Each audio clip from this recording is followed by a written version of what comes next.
Good morning, everybody. Welcome to the North Dallas Plano Career Focus Group meeting. We're very glad you're with us this morning. It is March 4th, 2022.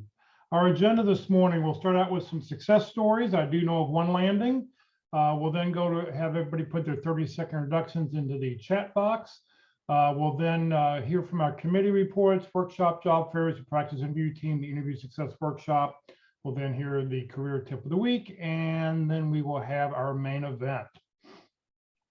For those people on Zoom, please open up your chat window. You'll use that to network with. And if you have any questions, you're welcome to use that. For those people on Facebook right now, thank you for joining us. Please just feel free to enter any information or comments into the comment field. Please note this event is being recorded. It's currently live on Facebook. The recording will be on the Career DFW Facebook page and the Career USA YouTube channel for others to view in the future. By participating in this event, you give consent for your name and picture to appear. Please note that any comments you put in the Zoom chat window will not appear in the recording. Well, good morning, everybody. My name is Jeff Morris. Since 2007, I've been facilitating and leading the North Dallas Plano Career Focus Group. The group's been around since the late 1990s. I took it over in 2007 when the group leader landed a job and asked who wanted to take over. In 2008, I started a website called careerdfw.org to help those who are unemployed in the Dallas-Fort Worth area. In 2012, I launched careerusa.org to help those around the United States. I have written a book called What I've Learned About Your Job Search That You May Not Know. And since 2017, I've been a member of the practice interview team, and you'll hear more about that in just a couple of moments. Well, we like to start the meeting off with good news. I do know of one landing that I just found out about last night, Carlos Hernandez. Is Carlos on the call with us? Yes, Carlos is on the call. Why don't you unmute your mic and tell us your good news? Yeah, thank you. Good morning, everyone. Yeah, just wanted to share my story. I landed at Trinity. That's the company that I practice interviewed with Mark and his team last week, I believe, or the week before that. So yeah, definitely it was good. I mean, I'm very happy after 6 months of being unemployed. Very ecstatic. I just wanted to thank all of you for what you do. I mean, it made all the difference. I mean, absolutely all the difference. I was employed for 15 years, never been unemployed in my career. And obviously I got laid off and I didn't know what to do. I mean, I didn't do anything. I hadn't interviewed in 12 years. My resume was all very old. It wasn't updated. Many different things that I had to catch up with, and you guys made the difference. So really wanted to thank you for making this happen. I couldn't have done it without you. So I just wanted to say thank you again. There's some other people too, Jack Bick and Brandy Shade, who are regular guests on your podcasts or Zoom meetings. So yeah, I mean, you guys you made all the difference. So I just wanted to say thank you. And let's see. Yeah, that's it. So where did you find the job at? So I went back to a company that's called Trinity. That's a company that I was with 12 years. And then our division, there's several divisions. They're a big, heavy manufacturing company, rail products, and then wind and storage containers. I was with the Wind Towers Group the whole time. In 2018, they spun us off. We became Arcosa. So I was there for 3 years, and that's where I got laid off. So I, contacted some of my friends at Trinity that I had there, and they interviewed me, and they liked me. And so, yeah, definitely networking. That's one of the biggest things I learned, from your group. So yeah, again, thank you very much. So the job really was never posted. You just happened to network your way in through contacts that you had. It was actually posted, but it converted from a design engineer. It was posted as a design engineer, but after I interviewed, they said, well, we liked you more for a project engineer, but officially is called a design engineer. But it evolved a little bit into something else because of my experience there. But yeah, no, it was, in this case, it was posted. Okay, well, very good. Congratulations. Thank you for the update. Thanks for letting us all know. So if you had one tip that you'd want to share with everybody in a job search, what would it be? Well, and there's just so many things that that I've learned, like I mentioned, but networking is probably the biggest one. You know, try for me. You know, I'm an introvert. I'm an engineer, and it was always very difficult to reach out to people and say, "Hey, you know, I'm unemployed." It was, yeah, it was embarrassing, right? Like for instance, I know that in LinkedIn, people, you know, they get laid off and they put a post, right? Like, "Hey guys, you know, I just got laid off. You know, if you know of someone that's interested in them, you know, whatever position, you know, let me know." And that was kind of hard for me to do, but you know, I, that, but that's the sort of thing you have to do, right? You have to get over the many insecurities, the embarrassments, the sadness, and all that and reach out. I mean, I was surprised, to be honest with you, the amount of people that are out there that are willing to go out of their way to, you know, to help you. That my person in Trinity, he went out of his way, and I was surprised. I'm like, wow, this guy really, he went and put my resume in front of you know, 2 or 3 people, and I was surprised. So yeah, there's good people out there that, you know, been through unemployment that are willing to help. So yeah, network as much as you can, for sure. Well, great. Well, Carlos, congratulations. Thank you. May we never see you in this group again. And thankfully, you're another taxpayer joining the payroll. So we all appreciate that. All right, thank you. Thanks. Do we have anybody else? Any other landings? Anybody else land that I don't know about? Going once, going twice. All right, well, let's go on to our 30-second introductions. If you will, open up your Zoom chat box or in Facebook, use the comment field. Please put in your name, comma, phone number, comma, email address, comma, position you're looking for, comma, 2 or 3 target companies, and then hit the return key. That way all your information is right together. For those people watching on Facebook, if you do that, I will go delete your personal information as soon as the session is over, so it doesn't hang out there forever and ever. Also, this is the way that we'll get your name onto our roster. So if you're counting this as an event for workforce, you know, I'll have it on the roster. Also, you will get an email. As long as we know you're here, we will get an email to you this afternoon that has everybody's information. And we ask that you know, please look it over and see if you can help somebody. Reach out and, you know, if you know somebody who's out there at one of these companies that you can help network with these people, that would be great. Let's put 30 seconds on the clock.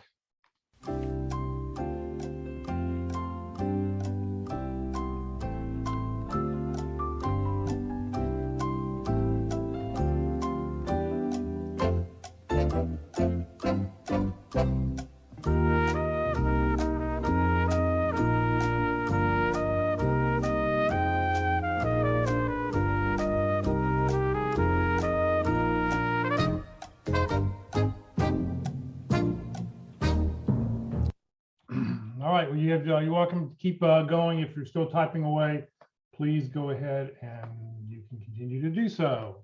All right, time to hear about job, career fairs, training, and workshops. Eldon is on the second Friday off that he asked for. I mean, we had to deduct it from his pay, but we allowed him to have 2 Fridays off in a row. So I will be sharing that information with you. So let's go take a look. The information that he normally shares comes from the career DFW calendar, which you can see there on your screen. This is the everything calendar. At the very top, you'll see all the color codes of what everything is. So if you've got any questions about what things are, and as I'm talking about any of these events, if it happens to go really quickly, you can go back and take a look. So let's take a look first at job fairs. There's 2 job fairs next week. First one is called the Night Work Expo. It's on March 7th from 6 p.m. to 9 p.m. It's at Gillies, Dallas. Calling all night owls. If you're more productive at night, interested in overnight work, this job fair is for you. Sponsored by the City of Dallas, Small Business Center, 24-Hour Dallas, and Workforce Solution of Greater Dallas. It will feature area businesses with open overnight positions. and there's a link there where you can get more information. And then on Thursday, March 10th, Dallas Career Fair by Joyce Career Fairs at the Doubletree Hotel on Market Center Boulevard in Dallas. This is by Choice Career Fairs, and there's a link there that you can click on just to verify that the event's still happening, and you'll be able to see what companies are going to be at that event. For special workshops going on next Tuesday, it's LinkedIn Tuesday. Our speaker will be Ruth Lipsky. She'll talk about everything that you need to know about LinkedIn. And if you scroll down, you'll be able to find a link so you can join the process, join the event at 1 o'clock. Interview Wednesday. You're welcome to join us every Wednesday at 1 o'clock to see a real practice interview. We had a great one this past Friday or this past Wednesday. You'll be able to go through, and if you scroll down here, you'll find a link there. It is only on Zoom. There is no recording of it, so if you want to watch it, you do need to watch it live. And then Thursday, our networking seminar, we have a different speaker every session. We'll talk about networking Wednesday or Thursday at 1 o'clock, and there's a link here that you can do to join that. All right. Let's see here. If you know somebody who is unemployed, I think the latest unemployment numbers came out like 218,000. So a really small number and a big number of people who are back reemployed. So looks like we're heading in the right direction. But if you know somebody who's recently unemployed who needs some help, tell them about CareerDFW. Tell them about CareerUSA.org. Both websites are there. They're available. They're free to help anybody in job search. All right, time to hear from the practice interview team. Good morning, Mark. Well, good morning, Jeff. Here, let me post my contact information up in the chat window just to make it easy. So there's my LinkedIn profile and the Pit Crew email address and a phone number. If you'd like to call and ask me a question, use that Pit Crew phone number. It'll come to me. It's a Google Voice number. So let me talk a little bit about Carlos and his practice interview a few weeks ago. He left out a couple of things. He practiced 3 times. So the one a couple of weeks ago, which was on the 16th, was his 3rd time to practice. He practiced in front of all of you who were there. So he practiced on a Wednesday afternoon during interview Wednesday. So not only is Carlos grateful for, you know, the what was given to him, he was in his job search, he was giving back as well.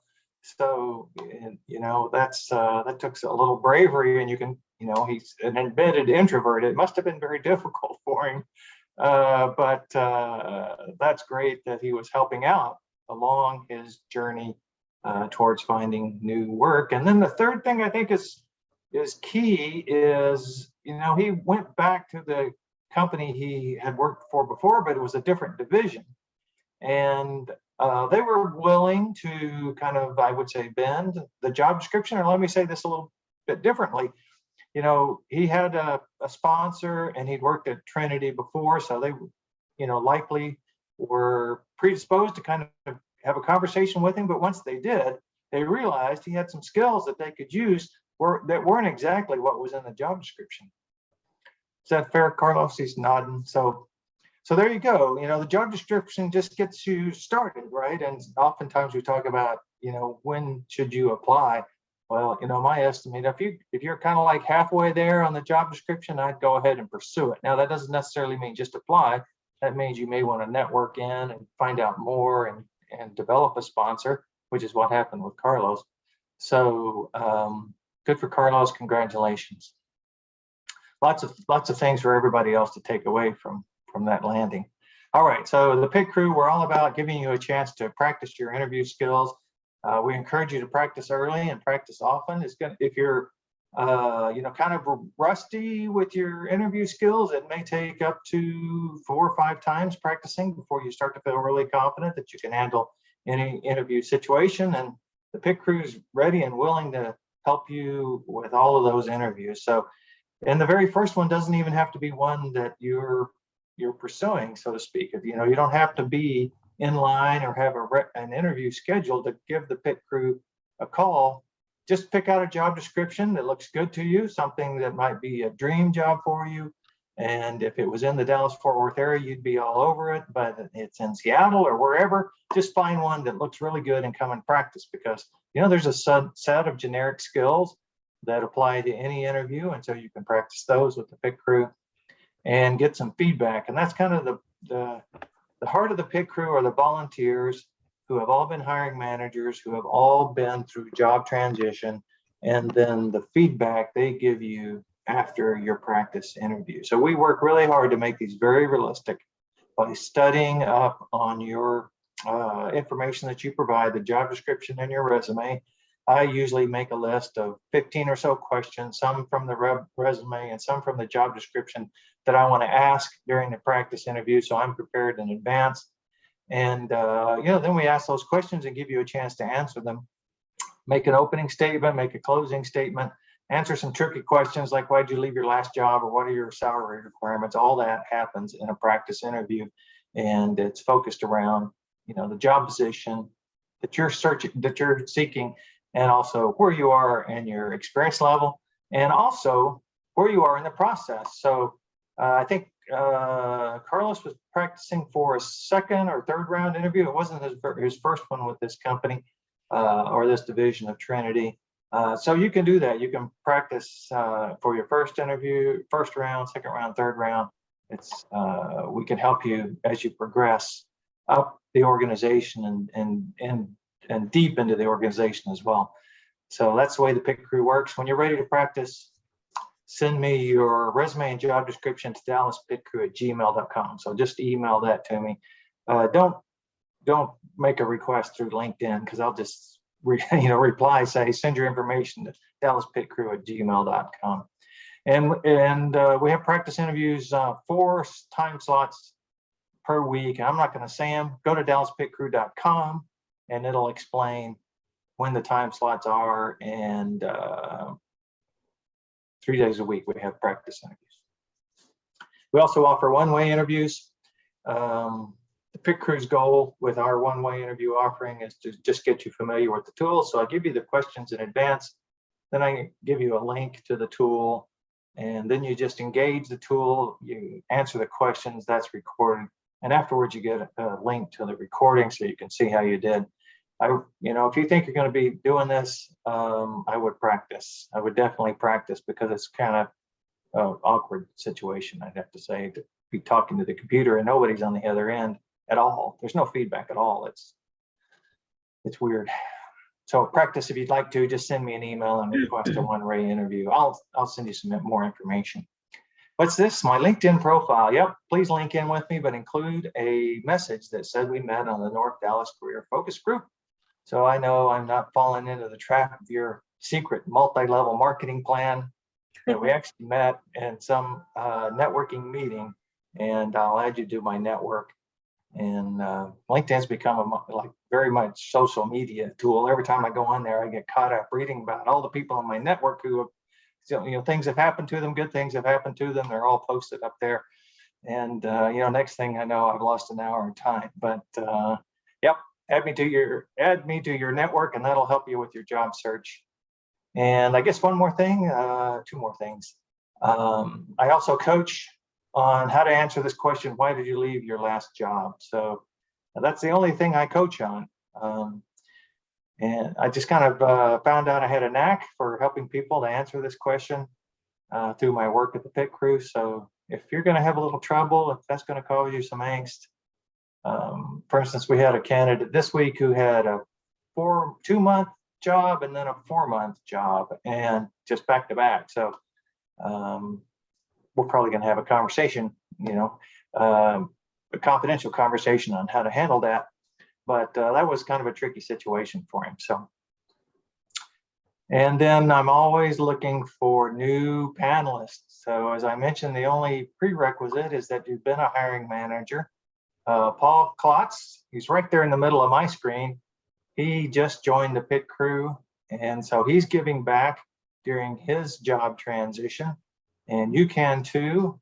Just reach out to me and I'll give you more information about how you get involved. It doesn't matter what industry you've been in, and it doesn't matter, what level in the corporation you've been in, just that you've been in a hiring manager or in talent acquisition if you're in HR. Thank you, Jeff. Thank you, Mark. Good morning, Walt. Well, good morning, everyone, and congratulations, Carlos. It's great news to hear that you've landed. Oh, that's fantastic. And so good morning to everyone else too, as we march forth in our job search career. Very good, Walt. I Very good. know that's not a lot of humor. Okay. You know, I tell people I have a great sense of humor. The only thing is I'm the only one that knows it's funny. So what do? Well, I like to help with interviewing skills as well. So while I support the pit crew heartily, I'm a participate as a panelist. I got laid off after 25 years. I got the phone call with my manager and somebody from HR. And I asked my manager, how is he doing? He said, well, that's a good day. He said, well, that's not so good day. And so HR proceeded to go through all the words of saying, today is your last day. And we'll say goodbye to all of your friends for you. And I said, well, that's the first part of the BS that they're going to give me. Anyway, I waited, they finished, hung up. The very day I retired. So it was a good timing for me to go ahead and leave. But what do? So in 1999, when I was laid off after 25 years, I got an interview and flunked it. I mean, I had taught hiring managers how to hire 3 or 4 years assigned in leadership development. I taught behavioral event interviewing and star stories and all that sort of thing. Oh man, I thought I was ready, and I did less than 0. So I came up with the interview success workshop, where I said, you know, when I look at this, what we're really selling when we sell ourselves is who we are, what we do, and how we help. Our soft skills, our activities, education, certifications, etc., and the value that we bring to the job, because they don't just bring us to the job to analyze financial statements. They want to know the results of what we do in that analytical process. I don't see a lot of people selling the I help side. Mostly it's the I do side. I also would like to differentiate us from other candidates. So I developed this workshop, and all you have to do in the workshop is be yourself, relax. It's informal. You can pause and think what a clever idea that is. You can start over. So we go through a relatively short interview. You get a video of that. And it covers the fundamentals of interviewing, how we really sell ourselves, and how do we do the opening, how do we do the closing. For example, the greeting. Most people say, oh, it's great to meet you. Thank you. Appreciate the time you take for seeing me today. And we just miss a great opportunity to set the tone, show a difference right in the very beginning with that first impression. So those kind of things are covered in the interview workshop. You also get a handout, and you get a video that goes over the handout. And the handout's got most of the stuff we talk about through the interview process, as well as some other things to help differentiate you and suggest, you know, here's the kind of content you can prepare in advance. So a nice little handout on that sheet too. So nonetheless, all you have to do is contact me. You can look me up on LinkedIn for more details, but you can contact me by sending an email to my Yahoo email address. And so I'm trying something new today. You know, we always say, make it easy for people to help you in this job search. Don't make people do a lot of work. So I want to try to put that in practice with the workshop. So if you'd like to sign up, go ahead and point your camera and see if that QR code works. And it shows kind of what's in there, but it starts an email to me saying, I'd like to register. You have to edit a couple of lines in there, change your signature, and send it off. So if you'd like to sign up, want to register, just give your camera a shot at that QR code.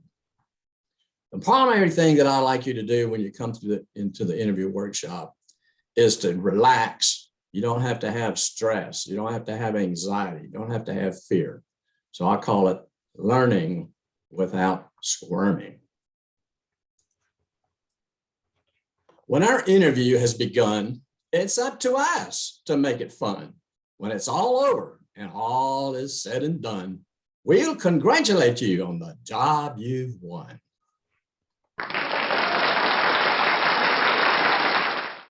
Thank you very, very much, Walt. All right, it's time to hear for the career tip of the week, which you can find on the Career DFW and Career USA website. There's a new career tip every Saturday afternoon. So good morning, Liz. Well, good morning, Jeff, and good morning, everyone. The current tip of the week is How to Avoid Working for a Bad Boss by Brandy Neal. Until about 5 years ago, it never occurred to me to check out who my potential new boss would be when looking for a job. I had always focused on the job itself versus worrying about who I would be working for.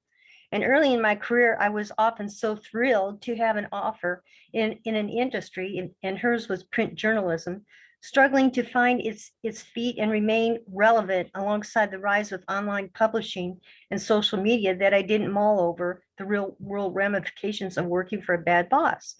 This led to me leaving more than one role in search of a better working environment. And eventually, before I joined Radical Candor, I found myself up for a dream editorial position at a startup, and I was fairly certain that they were going to offer me the job. There was only one problem. I had a pit in my stomach about accepting what seemed to be, by all accounts, a career goals opportunity. Why was the idea of taking the leap making me feel so uneasy?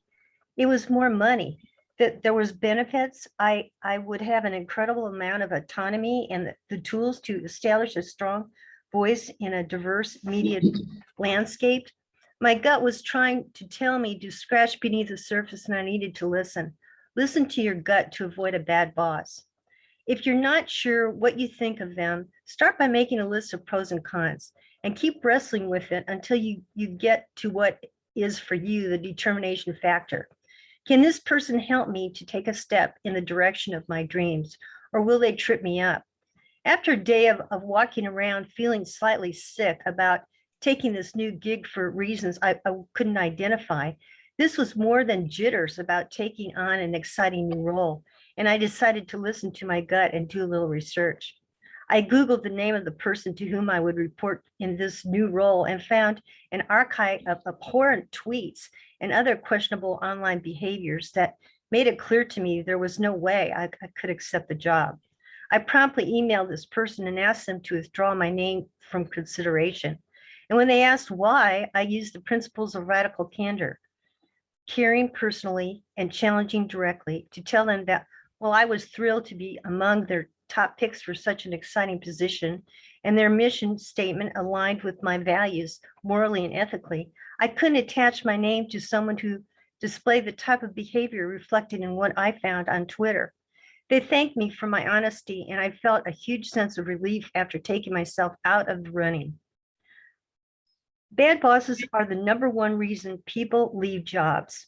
According to a new survey titled Horrible Bosses, a survey of the American workforce from Good Hire, 82% of people surveyed across 10 industries said they would quit their job due to a bad manager.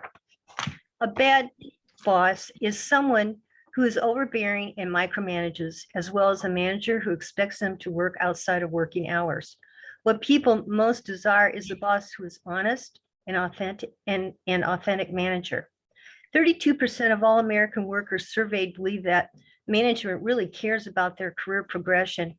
And without a manager who cares, who communicates, and who motivates, employees will continue to look for what's next and for what's better for them. According to Kim, in an episode of the Radical Candor podcast, there are some questions you can ask your potential employer to get a better read about whether you're going to love working for them or it's going to be your worst nightmare. Avoid a bad boss by asking these questions. You want a boss who is respectful of the people who work for them, not a boss who tries to lord power over their employees or who thinks the job is a value judgment rather than a responsibility. So ask your potential new boss, what is your management philosophy? A lot of bosses won't be able to articulate exactly what a boss does, but you don't want to have some idea of what their responsibilities as a boss are. Dig into the details here. If someone says something that sounds buzzwordy or you're not sure what it means, ask them for a specific example of what they mean. Beware of absentee and micromanaging philosophies. You want a boss who solicits feedback and then responds well to it, who has a growth mindset. Ask your prospective boss about a failure. If they tell you about a time when one of their employees told them they were screwing up and they responded well, that's really a good sign. Ask your prospective boss how they like to receive feedback. But the real question is, will you take feedback if I give it to you? Try giving your prospective boss feedback about something you observed during the interview process and notice how they respond. Reference check your future boss. You already know your boss is checking your references. What you might not be aware of is that you have every right to check their references too. Harvard Business Review David Gelleries writes that it's an accepted and perfect legitimate practice to reference check your boss. You can ask other interviewers what it's like to work with that person. You can use LinkedIn to find your potential boss's former direct reports or business partners and reach out for their thoughts. Social media can help you identify shared connections and point you to who can give you insights. And through both digital and analog means, you can find out if he or she is in any clubs, associations, or alumni groups where you have contacts and can seek information. If you're worried about the broader company culture, we all know your boss's boss could be a bad boss. Make sure your new boss acts as a buffer instead of a screen. But overall, don't ignore red flags during the hiring process that will likely be much more difficult to dismiss once you start working there. So good luck, everyone, and have a good rest of your day. Liz, thank you very, very much. All right. Today for lunch, if you'd like to come join us for lunch, we're going to meet at Country Burger. It is at 3115 West Parker. It's at the corner of Parker and Independence. I think it's the northwest corner, if I'm correct here. Northwest corner, Parker and Independence. Country Burger will meet at 12:30. So if you'd like to join us, please do so. In just a couple minutes, we'll have our main event, which will be open forum today. We'll talk about whatever questions you have about your job search. Upcoming sessions next Friday, Jane Ryan will be with us to talk about why your emotional intelligence matters in today's new world. On the 18th, we'll have Crystal Yates will be with us to talk about negotiating and negotiations. And on the 25th, Jay Fusero will be with us to talk about effective networking. I think for those of us who have seen Jay in the past, there isn't one thing that we disagree with anything that he says as far as how you should be a great networker and what you should do. So Jay lays things out very pragmatic in how he does things. So join us. We've got 3 great speakers coming up for the month of March. Just a little reminder here, Career DFW and the North Dallas Plano Career Focus Group are 2 separate organizations. CareerDFW.org is a website or an organization I started back in 2008 to help the unemployed. The North Dallas Plano Career Focus Group are a great bunch of people who get together on Friday mornings. They help each other, they network with each other. Hopefully, maybe in the month of April, we will plan sort of temporary planning in the month of April to be able to start getting back together in person if you'd like. So we'll see how the middle of March goes before we make that decision for sure. The only common thread between the 2 organizations is me. If anybody here would like to overthrow me and take the North Dallas Plano Career Focus Group over, you're welcome to do so, but you're not going to get Career DFW out of my hands. So I just want to let people know that this is 2 separate organizations. I just happen to be running both of them at this point. All right, if you will, for everybody, we're about to start open forum. We'd love to see your smiling faces so we can see everybody for the discussion. So we ask that, you will, if you would, please turn on your camera so we can see who you are, where you are, and everything. That'd be really appreciated. So it's time for our main event. We're going to talk about whatever it is you want to talk about. So I'm going to stop sharing here. Oh, look at all these lovely faces popping up here. So who has a question? You're welcome just to unmute your mic and ask away, and anybody's welcome to offer suggestions and comments, and we'll see where we can go. Question. Oh, Jeff, I've got one. Hey, Rusty, yes, please go ahead. Yes, for those of us who may be doing a little bit of consulting during our transition period, are there any really great resources either within Career DFW or within the broader job search community here that can help guide us on things like setting rates, understanding billing structures, how to target clients, things like that? Anybody want to take that? I saw Paul's got a nice little smile on his face right now. I struggle with that too. I've been doing consulting for 4 years, and I generally help the client set the rate, like find out what their budget is for it, and the rates can vary tremendously. I mean, some companies can pay twice as much as other companies, and they're used to it, and they're used to bringing in consultants, and others can't. So you just, for me, in my experience, I've had to work it out individually with each client based on what's your budget for the project, and how, and work backward from there. What's your budget for the project? How many hours a week do you expect me to spend on it? And we work to an hourly rate that way. Okay, fantastic. So really project based then.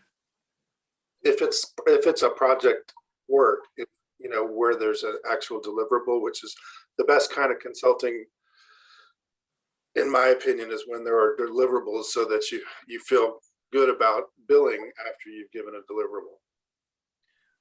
Rusty, my suggestion on the rate is one, if you're a known quantity if they're contacting you because someone else worked with you and they sing your praises, money's not going to be an issue. They will pay you market rate or higher because they want a proven winner. If they don't know you and anything like that, they got to pay you the market rate you deserve. If they try to cheap you on it, and you probably have problems with them. So I would just avoid them if you can, just avoid them. You can't financially do that, but I think you have to, pay what you're paid, what you're worth, the market rate. And Kevin, how did you go about setting market or determining what the market rate was? Well, there's these, it's not a perfect science. They have these websites. I think Walt and Mark know about them, and Paul. Jeff, Bowery.com, Glassdoor, those are things you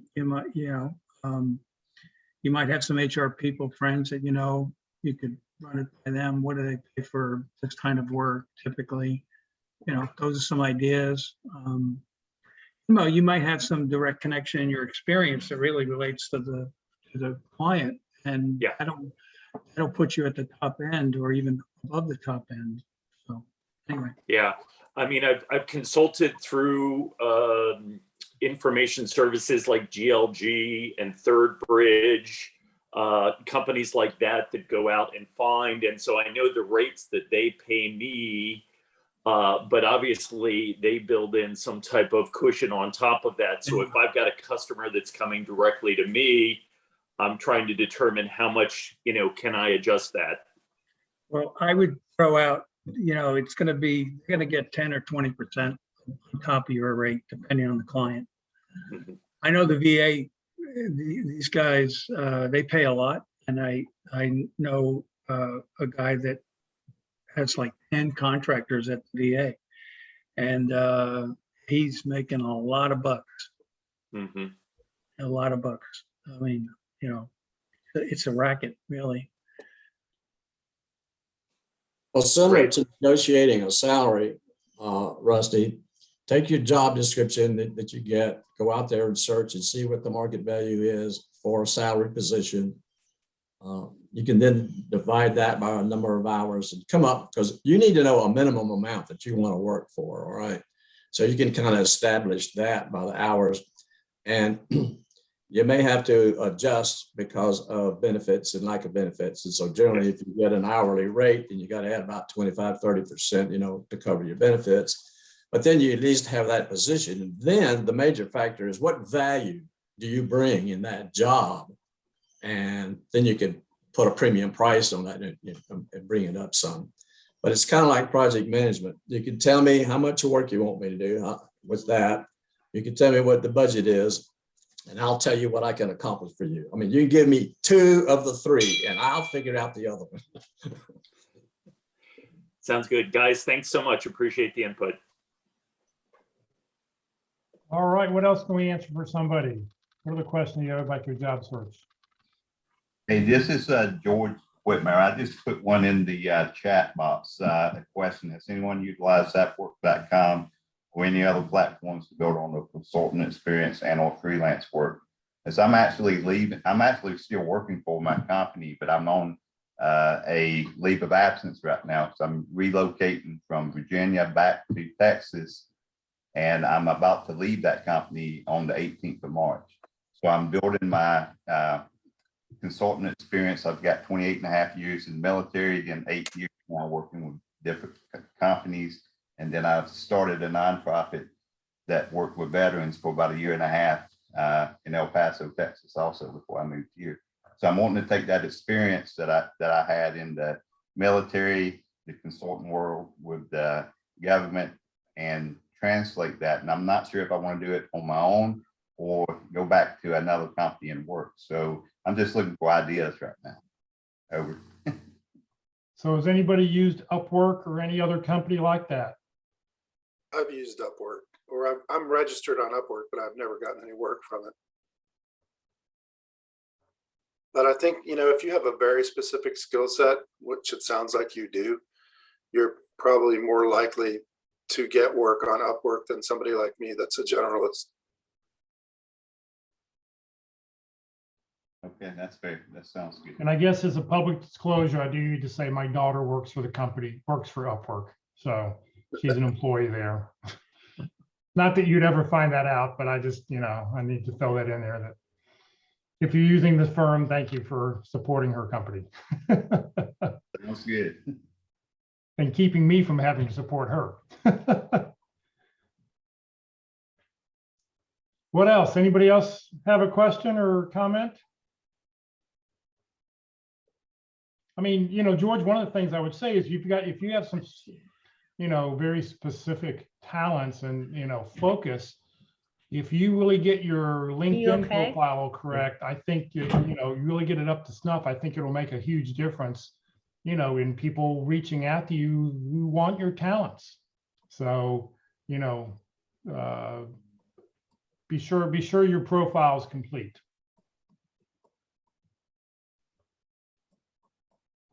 All right, I don't want to pick on Carlos today, but I just want to mention, Carlos is he's a graduate. He's leaving us as of today. He'll be starting a new job on Monday, but he sent me an email yesterday telling me that he landed, but he had no signature line. So I knew his name, but when I went to look him up on LinkedIn, apparently we're not connected. And apparently there's about 100 different Carloses out there. Yeah. And so that's why I couldn't pick a picture of what Carlos really looked like to put on his slide. So I really encourage everybody, make sure that on your cell phone and your emails that you put a signature line, put your name, what it is you do, put your phone number, put your email address, and put your LinkedIn profile on there to make it easy so that when somebody reaches out to you or you reply back to somebody, they go, well, Carlos, which Carlos could that be? Oh yeah, Carl, I remember him. I remember seeing him on the Zoom meeting on, from the Friday group. So just a recommendation.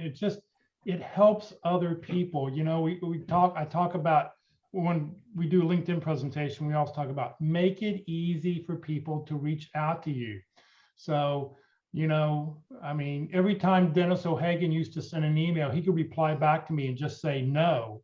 He had all of his information, his Twitter feed, his Facebook feed, his Instagram account, his fax number, his mobile phone number, his office number. It was 10 lines, 12 lines of information. Make it easy for people, okay? Make it easy. And what you have on your PC or Mac is going to be different than you've got to copy that and get it to your cell phone for your iPhone app or Yahoo Mail app or Gmail app, whatever you're using. So please, please make it easy so I can put your picture up next time. Yes, hi, Jeff. Yeah. Oh, sorry. I'm already unmuted. I didn't know. I probably didn't hear the heavy breathing. No, I don't know why. That's crazy. I want to thank you for all, listening to me. I just, well, while I was on this call, I just got an email, actually a phone call, from, I get several, a week. Emails, maybe a follow-up on the call. Some of them don't even, on the email, don't even know my name, it's just, they just throw out the position. And those I put in the garbage right away because they're just, doing a mass mailing and they're trying to put something on the hook. When I get a phone call, I'll listen for a little bit. But, I just got this one, and I can tell he's a foreigner. He doesn't speak English very well, and he's probably on the continent of Asia or somewhere. I really have a fear about working with any of them. And this one is like 66 an hour. And it's with Telecom, and I don't like Telecom. I did CenturyLink and Verizon. I didn't like the culture. I can do the work, but and so I just I could probably do. Then they have such a long list of stuff. It's like if you could do 10% of that in a day, you're like Superman. So it's like, wow. So I'm just telling you because I might reply to them and say, listen, I can do about 50% of those things right now, but the other stuff I'd have to learn, but I don't have a problem learning. To be totally honest with them, but it's in Richardson, Texas, supposedly, where I'd like to be with you Texans. Not all of you, okay? Don't get a swelled head here. Most of you, okay? So I may reply to them and tell them I can do about 50%, and I have not physically, been a product owner, but I have the whatever they call the certification. I got a 2 years ago. I mean, it's not difficult. In my opinion, it's pretty easy. So anyway, I just throw that out for comments. I think I'll answer and tell them and just give them the lowest feedback possible. I can do about 50%, and I might even tell them I need 70 an hour. I may even tell them I need to work 30 hours a week. Just make it, what would make me very interested in the job, but maybe I won't do that. But anyway, any comments, I'd appreciate it. None of you get calls from these people that you don't know. Yeah. From other continents. Well, I have some comments for you, Kevin. Since I was in the telecom equipment market, and so the telecom business in total, the service providers and the supporters started to shrink in the early 2000s, and they haven't done it so much recently. But they would lay off people sometimes every quarter. Verizon does it about twice a year. But anyway, they've been shrinking, and part of their strategy is to rely more and more on contractors. Okay. And now the best contractors, the ones they really like to hire, are old employees, previous employees, right? But the other interesting thing that I've noticed, specifically about telecom people, is they'll use they're kind of open-ended on recruiters. So they don't have a preferred list of recruiters. They post up their job descriptions, and then it's kind of like a free-for-all. And that's why you get these calls of people who are trying to see if you might be interested in, and then the next thing they're going to do is ask you for a exclusive right to represent. Right. And then they're going to go to AT&T or Verizon and say, well, I found this person, and the way it appears to work is that the first acceptable candidate is going to get the job, and so they're all really hustling, all of them, because they all have access to these job descriptions. They're all really hustling to get your name in quickly and really just a hope that you're going to be suitable. So they don't do much screening, or it's like, I don't know, processing paperwork. No, ditto. I get it. I get that a lot too. I say, what? Yeah. They give you a contract. You haven't even had the interview, and you're committing to this, and you're committing to that. And their most, their first question is, what's your rate? They'll tell you the job title and then they want to know what the rate is, your rate is. Another, That's just, so it's not, I think it's the telecom business. I think it's the I should telecom. respond, is that, I don't know what the rate is, what's your rate and how many hours a week is that for? so another scenario that I see a lot in technology and especially digital transformation and digital marketing is legitimate recruiters use what they called sourcers. And the sourcers will be out of the Philippines or out of India or something like that. And the sourcers will go source candidates for these positions, and they're legitimate positions with legitimate recruiters, but the interaction with the sourcer is usually their English isn't the best. And if they get your interest, the next step in the process is for them to turn you over to the actual talent acquisition person or the recruiter, as opposed to they don't have the relationship with the end customer. Right. So a lot of high volume recruiting agencies, especially in the tech space, use offshore sourcers just to fill up the candidate pipeline. Yeah, that's very good. And I've been working on getting into Amazon, and I have a contact wants to refer me to a recruiter for a particular position, and that excites me. Amazon excites me because it's doing a lot of great things, and something like this is like, who knows what you're going to get. So you don't like to pass up things, but I've been unselected before and taken a job, and I'm not going to be that type of person again. So warnings out to everybody with these type of recruiters. I know someone like Walt Glass has a lot of, wisdom around this subject. You might want to say something. Well, I think I like really what Paul said. I've never really heard that before, that perspective of a recruiter going and hiring some sourcer out of the Philippines or whatever to do the legwork at the very beginning and bring me, 10 good candidates that I can then, as a recruiter, go look at. I mean, that's Paul, thank you for that comment. That's very, to me, I've learned something new today. Well, I'm helping a friend set up a recruiting practice, and one of the first thing we talked about is whether or not we would start with sourcers or do the sourcing on our own. And he's an experienced recruiter. So I just learned it. Okay. I talked to one of these guys. I'm just trying to find out what's going on, and he said he revealed to me. He says, "Well, and this is I don't know exactly because this was a couple weeks ago. So I send out more than 1,000 emails, 10,000 emails a day. He has all these databases, and it's just like a machine, just sending this stuff out, and I'll see what sticks." Yeah. It's a source. That's what Paul's saying. Yeah. You requested a comment, so do what they do. Review for 7 seconds, delete, and go network. Yeah, right. You're right. Exactly. I agree with you. Well, it's hard to find things to agree with you, but yeah, I agree with you. All Not right, really. somebody else Both have are a comment? great. Glenn, I see you've got your mic unmuted. Yeah, a couple of thoughts. One, Kevin kind of brings up a thing that I've been thinking about somewhat recently, is that, and maybe kind of turning it around.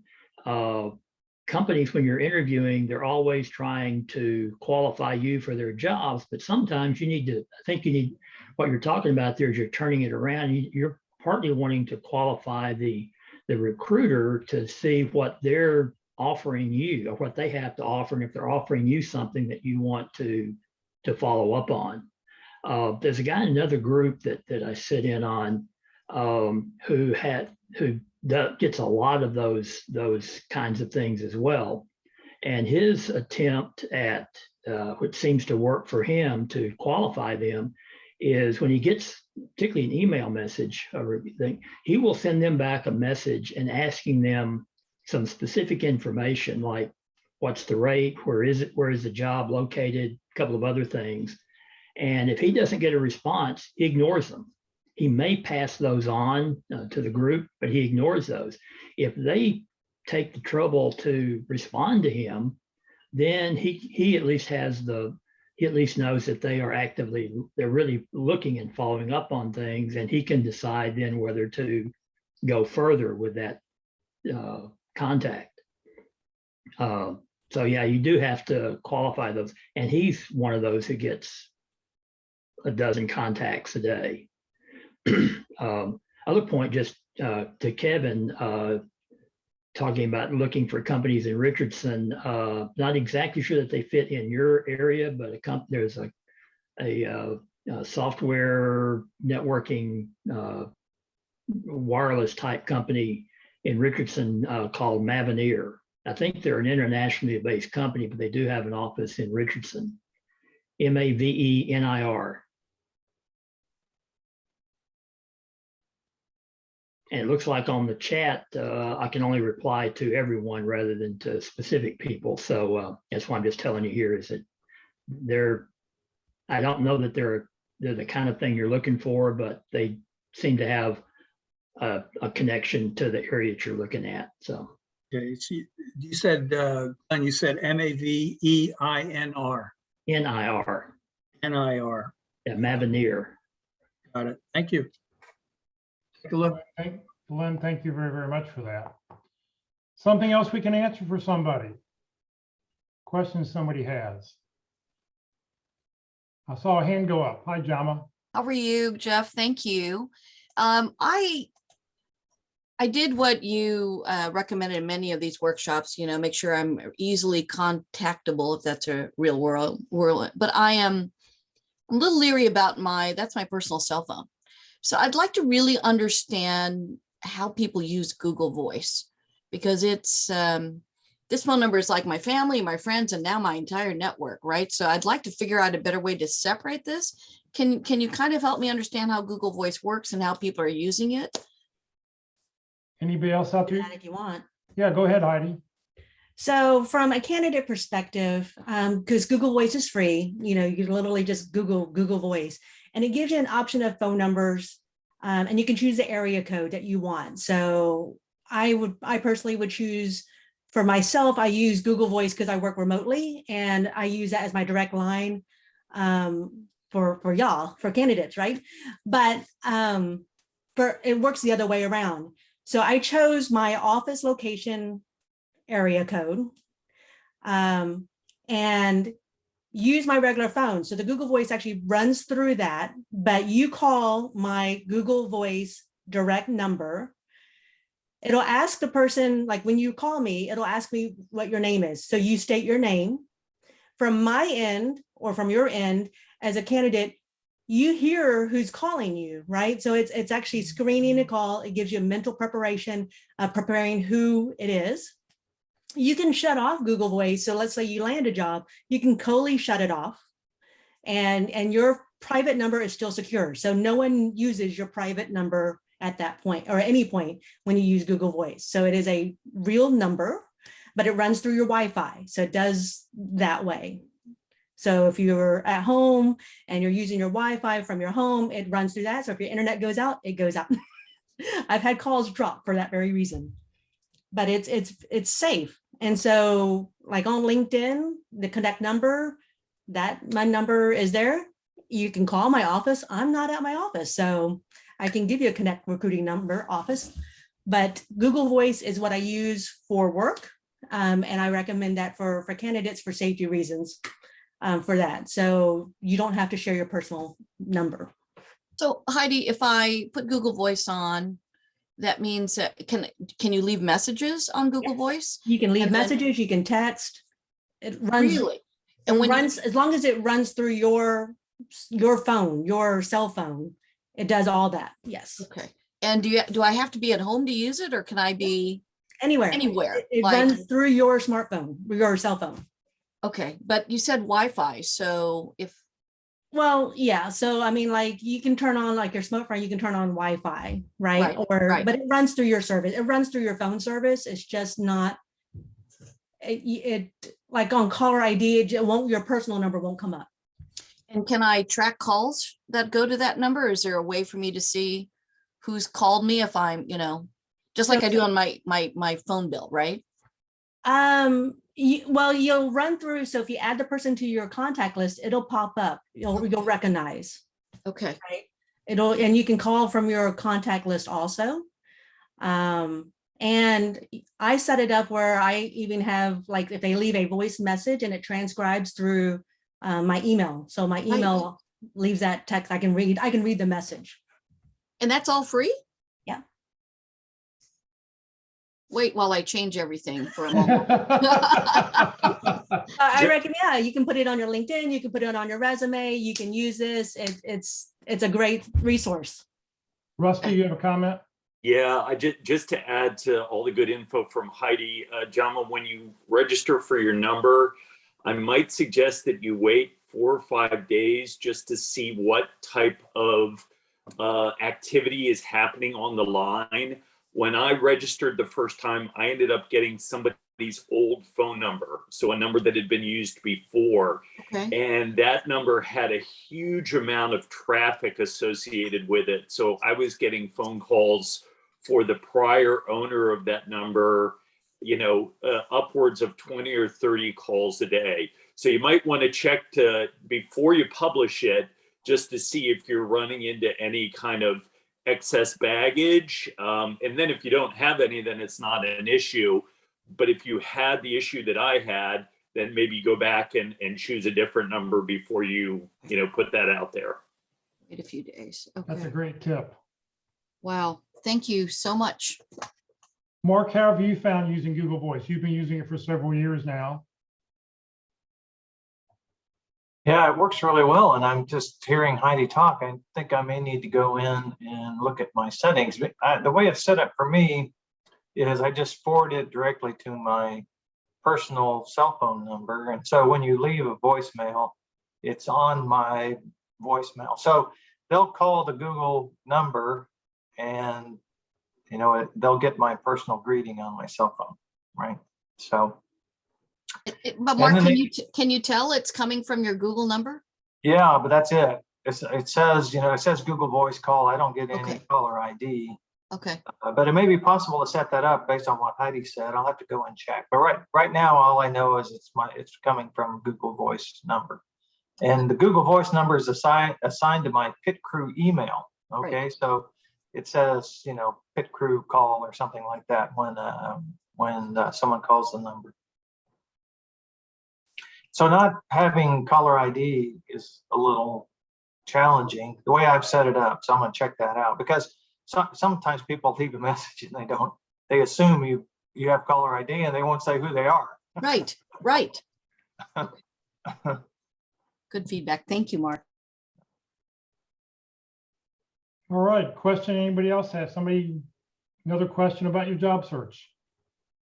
Just a sideline comment to the Google Voice, using it for personal security and not giving that out. Same thing goes for using your for an email address you give in your job search.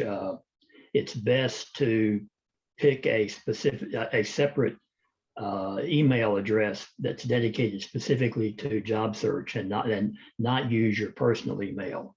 I didn't do that. When I was doing that, I wish I had. But after a while, you start out doing it one way, and it just becomes so easy to use that one. But anyway, use a different email address rather than your personal one, and then you can drop it, change it, turn it on, turn it off as you need to. Glenn, that's a really good piece of feedback, because now I'm like flooded because my email is from all my volunteer jobs, like my job search, and sorting it out. And I'm not really a great fan of how Gmail works for some of this stuff. Has anybody had any experience with Proton Mail? I was going to ask the same question. I heard it was a very secure service, but I haven't. Just kind of an anecdote. I don't know for sure. Yeah, you definitely want to have 2 different email accounts. Just keep all your work stuff. But here's a story about your work account. Whatever you set for your job search and everything, you don't want to stop checking it just when you get a job, because that's the only way all your contacts know how to reach out to you, all your networking contacts. There was a gentleman in our group, this is a true story, years ago. He landed a job. He took it. He said, yeah, I've been unemployed for 11 months. I'm taking this job. It's really not what I really, pay wise, but I need the money, I need some cash coming in. So he took this job. Well, about 6 months later, about 2 or 3 months later, I happened to see a job that I thought would be perfect for him. I sent him the job lead. I didn't hear back from him. About 6 months later, he emails me going, Jeff, just want to let you know that things have worked out here. I've actually been promoted. I want to pass my prior job on to anybody in the group. So I responded back to him and I said, Jerry, I sent you this job lead a couple months ago, but I didn't hear back from you. Oh, I stopped checking that email account because I'm working now. I just check my personal account. Who cares about my work account? And I said, Jerry, what email address did you give everybody over 6 months, over the 9 months or 11 months that you were out looking for a job? What email address did you tell all your networking contacts? And you could hear a little bit of silence on the phone. And he went, oh, I may have messed up. And I said, well, yeah, you've got to continue to check that account because that becomes a daily event. I have my personal account and I have my, work account, not counting the Career DFW, Career USA, and all these other accounts I have. But, I'm checking multiple email accounts on a daily basis just to make sure I don't miss something from somebody. So, just remember, even if you set up a work account, you don't stop checking it when you get a job. Jeff, the other thing, I've thought about some of the things that Thomas has mentioned and you have mentioned, Jeff, but I haven't done it. But is to have like 2 emails, like LinkedIn, that's your permanent email address. Then I've enrolled in Indeed and Career Builder and all that. Maybe use another email address that's not meant for networking, but it's meant to, I get a lot of emails in my Gmail account every day, and there's no distinction. It's Indeed, Career Builder, Job Fair. I don't know how I just sign up. Oh yeah, I'll sign up for that. I think that might be a better way to manage my email, and then always go back and check your account, especially when you're active. But when you're not active, account can go away. The account that you're using for Career Builder and Indeed, you can just delete it. Just forget about it until you need it. So, Are there better email addresses to use besides Gmail? I'd heard on a session last Saturday about Proton Mail. I know someone who had sent me some encrypted attachments. My financial planner uses a different email address in order to send me encrypted attachments. Does anybody have a recommendation, or is really Gmail the email vehicle of choice these days? I don't want to look, how do I phrase this? If I was using a Yahoo address, I've had feedback that, or AOL, that just really dates you, that you're not really, up to speed. So I don't want to adopt an email vehicle that, might be not perceived well, shall I say, on this recorded call. So does anybody have a recommendation?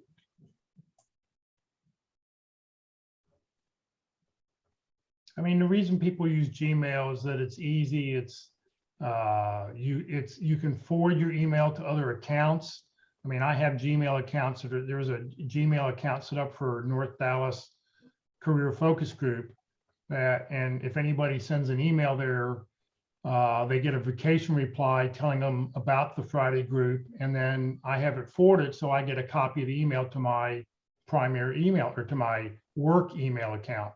So, and the same thing, we've got my homeowners association, because of the new state laws, we had to set up a homeowner association email address. And I have that email address being forwarded. Any mail that comes into that email address gets forwarded to 4 of the officers.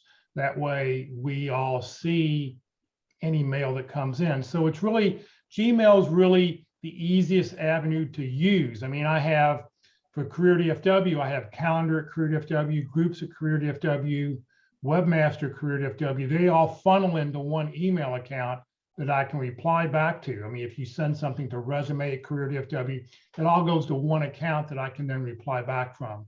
So Gmail is really I think the easiest to do lots of things with. I have heard really good things about Proton Mail. I thought there's somebody in this group who's on Proton Mail. If you look at the roster, when you get the roster this afternoon, go through all the email addresses, look in that column. I think there is one or two people who use Proton Mail, and you can, reach out to them and you can ask them about it. Thanks, Jeff. When you reply to a forwarded email, where does it come back from? I mean, where does it? It comes back from your from whatever account read it. So Okay, that's good so to know. yeah, so it would come back from, all the stuff from Career DFW gets responded back from the webmaster Career DFW account, Okay. no matter what you send it from. Okay. So yeah, it's whatever the collecting email account is. If you have stuff going to your Yahoo account, it's Yeah. it's gonna go back from Yahoo. Okay, great. I totally forgot about the forwarding option. Thank Yeah. you so much. Because I, So- managing multiple email boxes is quite intimidating to me, right? Right. Which is And why I the went other to, the other nice thing about Yahoo Mail, about Gmail, is that you can automatically set up labels. So you can say that anything that comes in from this account, label it so-and-so, so that it stands out that this is coming from that account. So you have an idea. I mean, Gmail's got a lot of great features in there. So to be able to forward stuff, to be able to label stuff automatically, to automatically put it into boxes for you so that you don't have to anything that comes from Twitter goes into a separate account, a separate tab across the top of my system here. So, lots of things you can do. I have some follow-up questions on this. Number one, how much time do you spend reviewing all these emails that you get from the job boards and things like that? Is number one question. Number two is, out of all those leads or those potential opportunities, how many are real? What percent is really something to chase up on? The third thing I would ask you is, and when do you do all of this reviewing? Do you do that on nights and weekends, non-productive hours for networking and things like that? So where are you spending your time? And if you're getting very little return on all stuff, I know that you sign up for Indeed and I said, I'm looking for a construction job, and I get a financial analyst role show up. I mean, it's just terrible what, all the stuff that's going on here. So I would ask you to look at those things and say, how productive is that for you to spend your time? I was asked if I wanted to be a nanny. Well, we'll get you a wig and maybe that'll mean Oh, no wigs. I'm not wearing a wig. I like the baldness. Forget about it. What else can we answer for somebody? Oh, I want to say one thing before we get to the next. Gmail, it limits you on how much data you can have that's free. I forget what it is, 100 megs or something. I don't know, but you have to go out and clean out your emails or your data or whatever. I don't know what Proton is like and with that thing, but I've been a beta user. I was one of the first users with email, and I really like it. But there's some things people are switching off it for different reasons, political, whatever. Yeah. I don't know what's the best alternative. Okay. Who out there has worked for a bad boss and you quit your job because you had a bad boss? I see 2 hands up. 3, 4, 5. Yes. I mean, that's out there. It's sort of interesting. My son yesterday quit his job. So he's been unhappy he's been there 1 year. The firm's only been around for 2 years. So he was there half the life of the firm. Yesterday was his last job. And the 2 principals didn't even say anything to him. And he never said anything to him. He said he only heard one person who he directly worked with was really the only person who was like, sorry to see you go. It's really a shame. This is what's happened. But, you talk about bad firms, it's from the top down. Yeah, you can have a bad, they only had 12 employees. And the fact that, it was just not a really good deal. So it's just interesting. Bad bosses make a huge, huge difference. So you need to interview your boss. The other thing is bad companies. I mean, I worked for a company that was Citibank sold it for them. It ended up with a venture capitalist company. They had a different philosophy of how to treat customers. and layoffs, this, that, everything. And certain ethical, I felt unethical, and I knew it was headed for bankruptcy, and I quit. I resigned. I gave 2 weeks notice. It was a $100,000 a year job, but I just couldn't live with the job. And actually, they went bankrupt about 6 months later. Yeah, it's so important to screen the company and just the company and the hiring manager specifically, and anything about the ethics of the company and how they treat people. And it's so important. You can't be. I've been where I just want to work and I'll make it work. No, it didn't work out. I couldn't make it work because sometimes the culture is so oppressive and so dysfunctional. You can't unless you become like them. And that is a choice I'll never make. So I'd rather, fortunately, I've had enough sufficient backup money to be able to quit these things or leave these things. So it's very important. And, some companies have leadership principles. I think Microsoft does, Amazon does. And you really, hopefully they stick by it anyway. And that's why I think it's important that, today's, this week's tip of the week, as far as, interviewing it's as important to interview your boss, because you need to know who you're working for. You need to know what it's like to be there on a bad day, and who's the bad uncle who works there, who's the one who's going to cause you all the issues on a daily basis.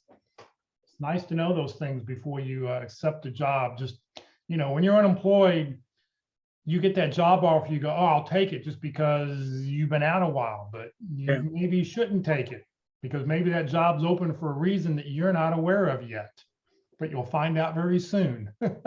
Hey, Jeff. Yes. Just sorry, I'm having a little technical difficulty with the camera. That's why it's not on. I have to restart it after this call, but I just wanted to comment on what you guys were just talking about, because I find that to be extremely true. And I was in my last role for 10 years and with that company for almost 13. And that is exactly the reason why I chose to take a step back and do this pivot, because I went from having a fantastic boss who I absolutely loved working with to a total 180. And unfortunately, in my role, I don't get choice of work site locations. You just kind of get moved around at discretion of the company, and ended up in that situation. And I just could not do it after almost a year in that situation. And just having people ask me on a daily basis, how do you stand being treated that way? And when other people are seeing that and asking me that, that was kind of my wake up call that, this is not how this should be. And so I finally kind of made a plan to make an exit, gave my 2 weeks. And the day before my last day, I found out that that boss actually got promoted to another role with a bigger volume location, $10,000 increase, all of that kind of stuff. And that for me solidified the fact that I'm actually making the right decision, because, this culture, we're building and promoting and rewarding that sort of behavior and treatment. And for me, that was the clue that I'm doing the right thing, I'm making the right decision, and I, need to find somewhere that I can continue to grow and develop myself professionally and personally. And go ahead. I'm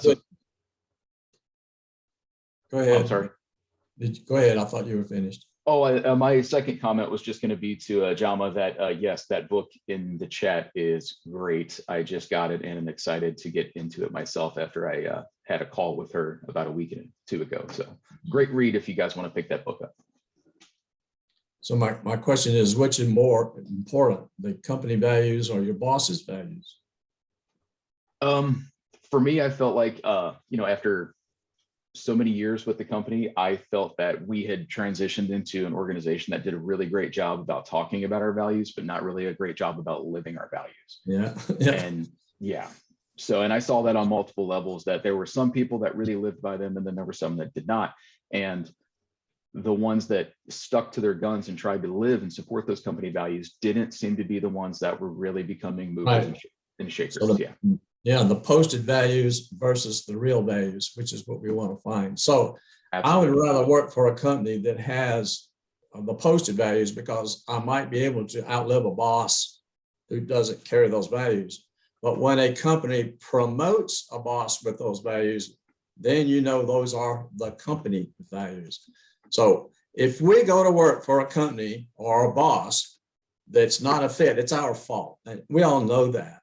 But you know, I'll tell you, I worked for a company for 25 years, and there was a period of time that the message to everyone was, as if your boss calls, be sure and get their name, because we reorganized all the time. And so I was getting different bosses the whole way through. Some were better than others, but the company values stuck. They were there, so I could wither my micromanager this time, and I would get somebody, you know, the next time. But we ought to check out both, but we can't just make the decision on who's hiring you. We don't know how long that boss. You might want to ask him those kind of questions. Where are you going to be in 5 years? You going to still be working here? Absolutely. Jeff, Yeah, I I need think to, that's. I need Oh, to go ahead. go. I just wanted to pass on a potential job lead. I haven't seen anybody listed in the chat today as in the accounting area, but Freeman Company is looking for, has opening posted for a senior accountant. And I have a contact there that I can pass on if anyone's interested. I just wanted to get that in before I had to go. Great, thank you. What else can we talk about for somebody?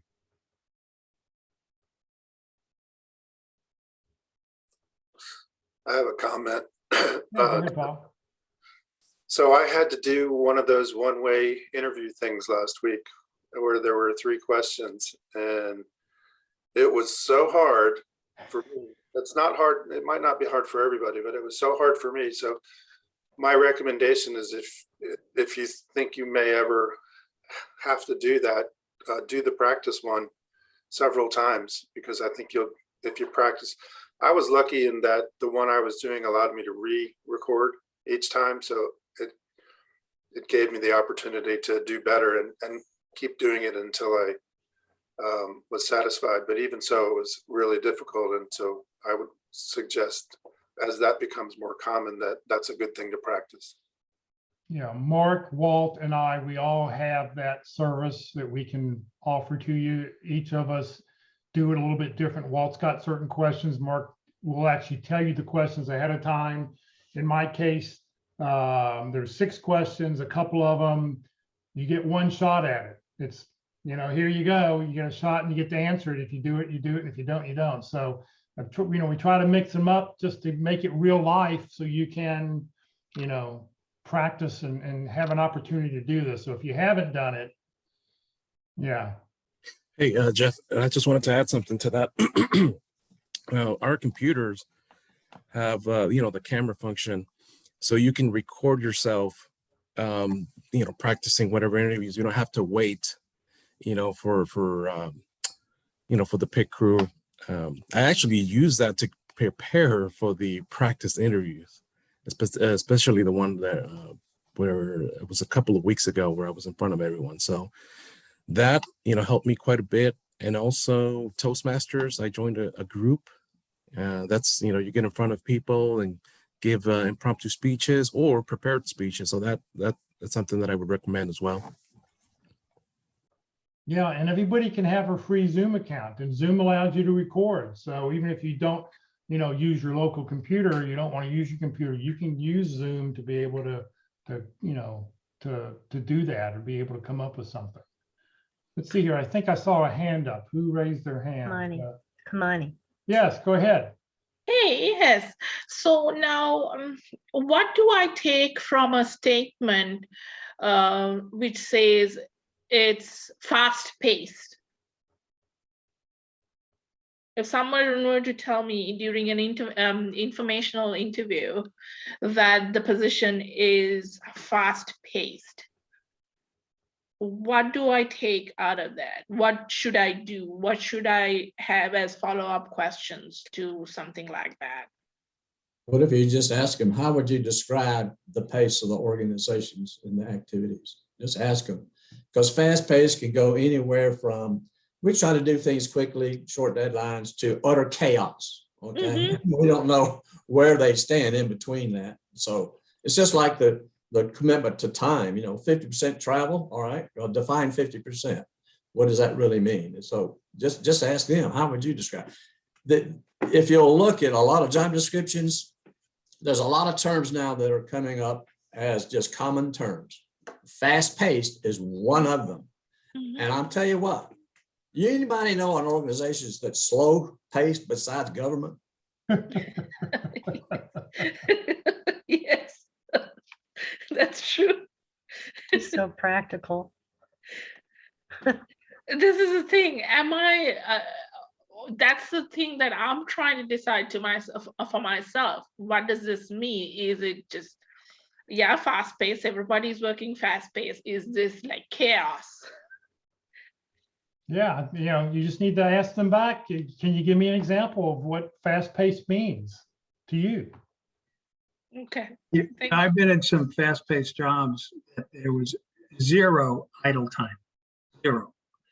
That's a fast-paced job to me. Now, everyone, like Walt said, if you have to ask, well, what do you mean by that? I mean, I work very hard. I get my work done. What do you mean by fast-paced? But I think it means no idle time. Kevin, you just hit the mute button. Oh, sorry. I guess it wasn't really important what I wanted to say. Zoom cut you off. Someone else didn't do it for me. I did it myself. I mean, I'm an honest person. No, I'm just saying it's not a, I would just assume it's a busy place. You like busy, it's not like a state or federal job where you sit around and, you're going to be busy, and some people don't want to do that. So there are different degrees of busy, and you'd have to ask them, what does that mean? This really brings up a great question, and that is the questions we ask. And so we see fast paced. And so what kind of questions can we ask is what you were saying, Heidi. So how about, what do y'all do for lunch? Because when I worked for my last company, what do you do for lunch? Anybody want to go to lunch? No, everybody worked through lunch. Right. So there, that sort of thing. What's the average number of hours that you expect me to work per week? All right. I remember cutting mine down from 90 to 60. I worked 90 hours a week for about 8 years. About kill me. But nonetheless, was able to cut it back to 60. But anyway, think about every description in there. So what kind of questions can I ask besides just saying, what is the culture? What does fast paced mean? Think of questions that demonstrate that particular characteristic.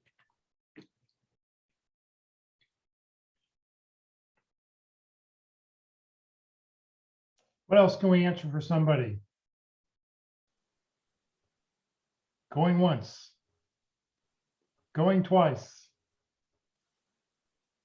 All right, I think we may be done. All right, let me show a few last slides and we will get out of here today. We'll get our weekend going.